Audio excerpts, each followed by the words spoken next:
In these bomber-laden ships, eastward bound from Canada and the USA, lies a threat not only to Hitler's campaign against the British Isles, but to his grip on Europe itself.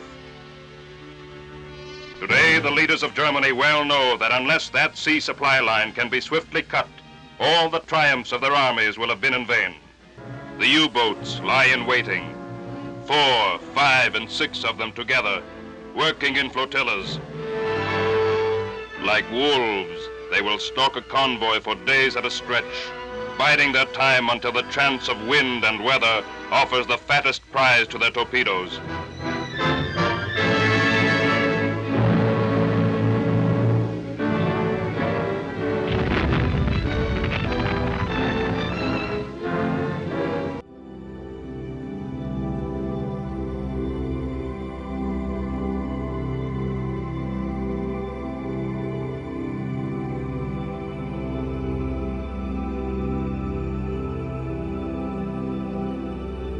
We're in the wheelhouse of HMCS Sackville, the last of 269 corvettes that were operated by Canada and the Allies during World War II. And along Canada's coasts and rivers, the corvettes take the water to help Britain's hard-pressed destroyers keep that vital supply line open. Already the tide of battle may be turning. Already the wide Atlantic is becoming a graveyard for the raiders themselves.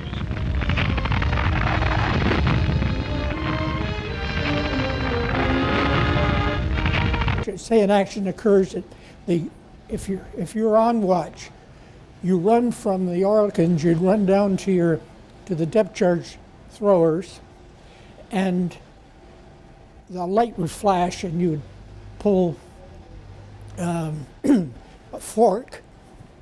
You'd pull this fork, and away went the depth charge.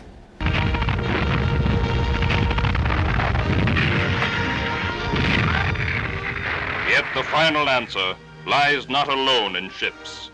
Hitler himself has said, it is not arms that decide, but the men behind them. I was a gutsy kid, there's never mind the bravery or hero stuff, and determined. And I felt I did my little part anyway, of a pretty big scheme. But I'm pleased to have been there. This space is more or less as it would have looked like in 1944 or 45, and it's the forward seaman's mess. And you'd have a number of junior sailors who would live in this space, perhaps as many as 20.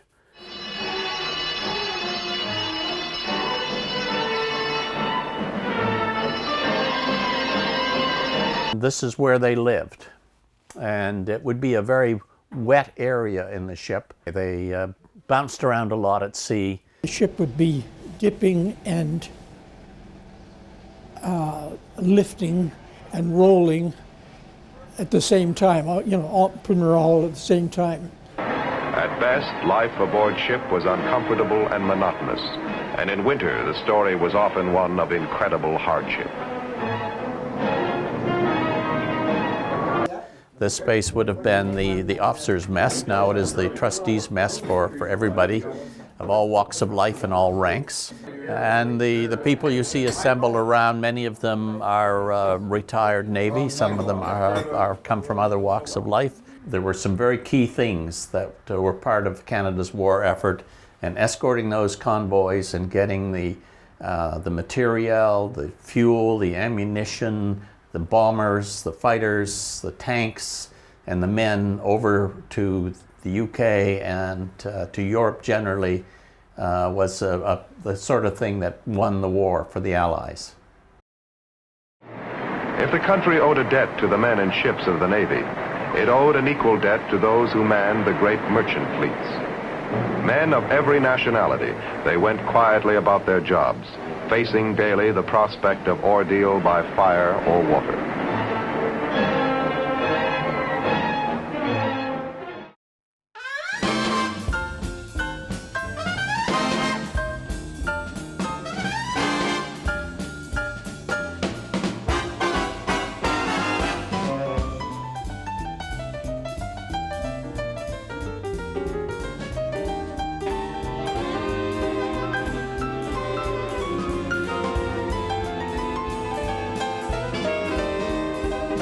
Crowsnest Officers Club started in January 1942. It was a dark time in World War II.